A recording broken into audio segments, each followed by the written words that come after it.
Welcome once again, boys and girls. So happy you're here to join me for Aunt Debbie's Sabbath School.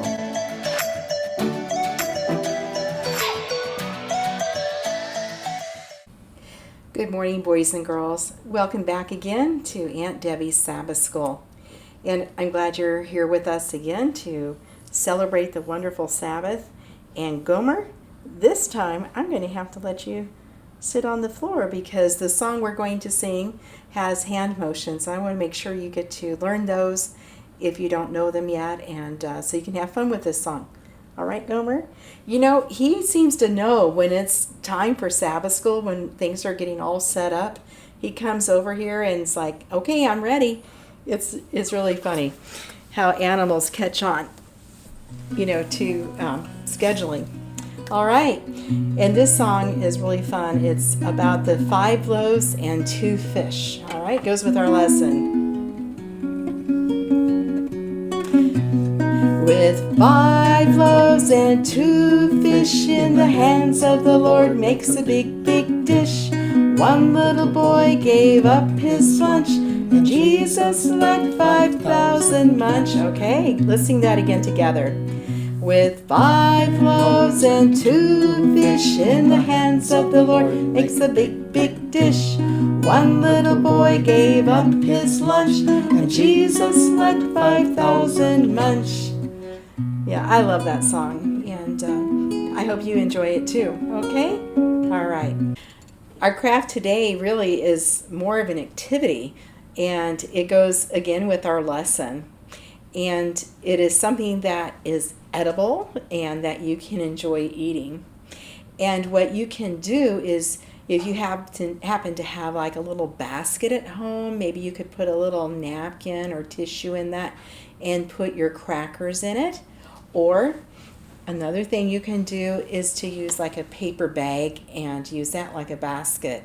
And to pretend like you're the young lad, the young boy who shared his lunch with Jesus and many other people. And I'll hold this up to the other camera. Okay, so for example, what you can do is you can, whoops, it's starting to slide off.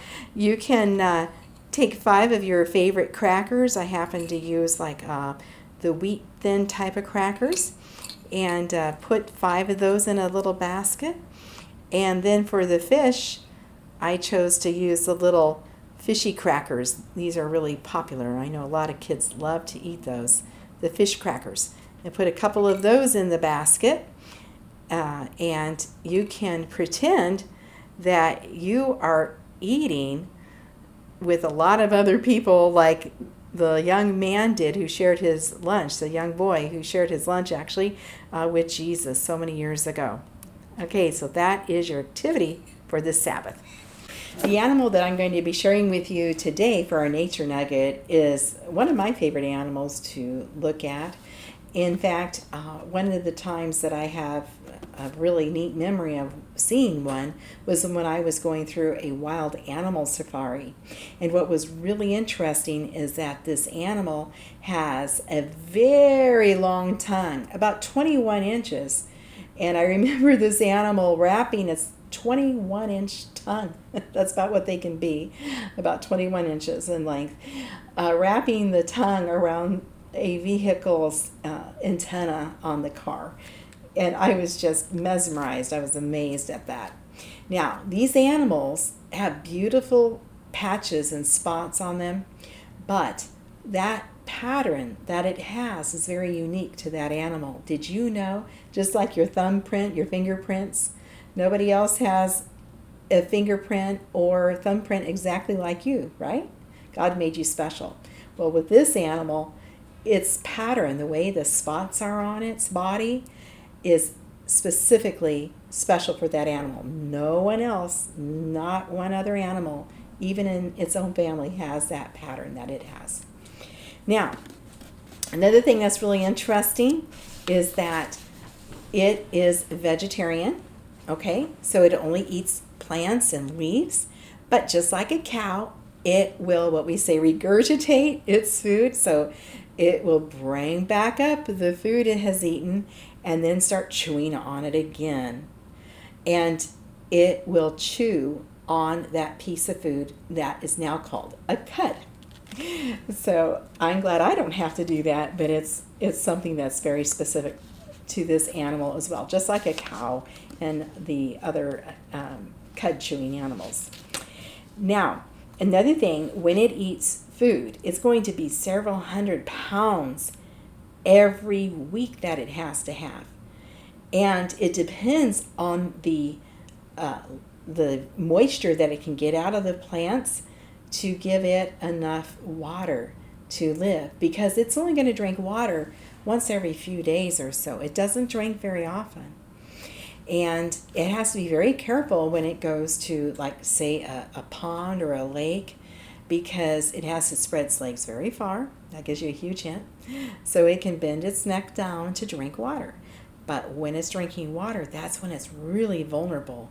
And that's a very dangerous time for it to be drinking water, because that's when other animals like lions, for example, might try to come and attack it. So it wants to stay safe. When the mothers are having their babies, they stand up. And when the baby comes out, the baby has a long ways to go. It drops onto the hard earth below. But within about 30 minutes, that baby is able to stand up. And just within hours, I think around 10 hours or so, it is able to run. Now, I can't imagine a human baby ever being able to do that. As humans, we can't. It takes us months to be able to even just walk. And this animal, though, does it within about the same day. Now, another thing that is very interesting, and by the way, you can look on the website of National Geographic and other websites for looking up these nature facts and information. It's just amazing what things we can learn about God's creation. But another thing that's very interesting about this animal, and here's another huge hint, is that it is extremely tall, the tallest mammal that roams the earth. Okay, so the moms are usually shorter than the dads, but even those are really tall. They're at least 14 feet, and the bigger ones can range right up to 19 feet. We're getting close up to 20 feet there. That is extremely tall. And the legs are about 6 feet high. Can you imagine? 6 feet? That's like a tall human, right? But just their legs alone are right around 6 feet. And they can weigh between over 1,700 pounds to over 2,000, around 2,800 pounds. So they're very, very heavy. And just in case I didn't mention, they can live up to about 25 years. Okay, so what kind of animal am I talking about? I'm sure you've already guessed it. It is the giraffe. That's right. And remember, I had mentioned already that each giraffe has a very specific pattern, just like your thumbprint, your fingerprints. Each one has its own pattern. No two are exactly alike. Okay, I'm going to hold it up over here. All right, the giraffe, and maybe you can see this one's tongue sticking out just a little bit there. And I'll back it up here because it is a tall animal, the giraffe. Another one of God's amazing creatures. Jesus and some of his friends were really tired, and they were trying to get away from being around so many people. They needed a little break to get some rest and just to have some time where they could just talk among themselves. And so they were out in the country, away from the towns and the cities, and they were just out there ready to have a little bit of rest when they noticed that other people had been watching, and they wanted to make sure that they could see Jesus. Jesus was so amazing and wonderful, and he helped so many people. He helped sick people, people who were blind, people who were deaf, who couldn't hear, or maybe people who had a broken leg or a broken arm. Jesus was such a wonderful person who would help others feel better and also teach them how to be kind and thoughtful to other people. And big people like Jesus and little people like Jesus. In fact, the children love to be around Jesus. That tells you something about Jesus, doesn't it? When children want to be near Jesus, that says that he is someone who is kind and thoughtful. And even sometimes teachers and other people, priests, would come to listen. They were wanting to know, what is this man all about? And mothers and fathers, all different people would come to hear Jesus. And mothers with their little ones, and aunts and uncles and grandmas and grandpas. And when Jesus saw all of these people, his heart was very touched. Even though he was tired, so tired, he didn't want to deny them, turn them away. And he asked one of his friends, Philip, where are we going to get food to feed all these people? He had been talking all day, and he knew they were tired and hungry. And Philip said, even 200 days' wages, even if I, worked for 200 days, if a person had all of that money, that still wouldn't be enough to feed all these people, even just a small meal. Why, there were 5,000 men plus women and children. So we know there were thousands of people there. Jesus was actually asking Philip that, not because he couldn't do anything, but to test Philip, because Jesus is the God of creation. He can create something out of nothing, or from something small. He could do anything. And then one of his other friends, a special friend, Andrew, said, well, the only food I have found is from a young boy. And sure enough, he had his basket, his little lunch basket, and in there were 2 fish and 5 loaves of bread. And I have a little model of that here too, with 2 fish and 5 loaves of little bread, little pieces of bread here. And Andrew told Jesus about that. And I'm going to show this over here in the other camera with the fish and the bread. Yeah. And so, do you suppose that the young man, the boy, we don't know what his name is or was. Often we call him as little lad. Do you suppose he wanted to keep that all to himself? Or do you think he was happy to let Jesus see it when Andrew talked to him? Oh my, Jesus wanted to know about this basket of food. And so, of course, he was happy to have Jesus take the food. And Jesus did something. He asked for the people to sit in groups of 50 or 100. Jesus is very organized.